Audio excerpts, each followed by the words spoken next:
তোমা আজকেই পরিচয় আমাদের, কয়টা দিন আমাদের বাসায় থাকবে? একদিনের পরিচয় তুমি একটা মেয়েকে রাস্তা থেকে বাসায় নিয়ে আসছো, কি সরাইখানা পাইছো? এটা বলা উচিত ছিল, এ বাসায় তোর নিজের থাকার জায়গা আছে কি?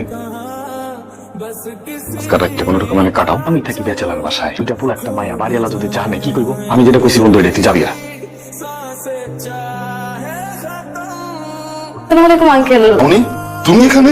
এটা আমার হাজবেন্ডের বাসা। আপাতত ও কোনো চাকরি করছে না, তো তাই আমরা রাবি ভাইয়ের বাসায় কিছুদিন থাকবো। একটা চাকরি পেয়ে গেলে আমরা তো বাসা ভাড়া নিয়ে দুইজন চলে যাবো। হ্যালো বন্ধু, মেয়ের বিয়ে দিলি একবারও বন্ধুরে জানাইলি না। তোরে আমি শোন, তুই কিন্তু একটা সোনার টুকরা জামাই পাইছস। ওই ছেলে আমার একটা অনেক বড় উপকার করছে।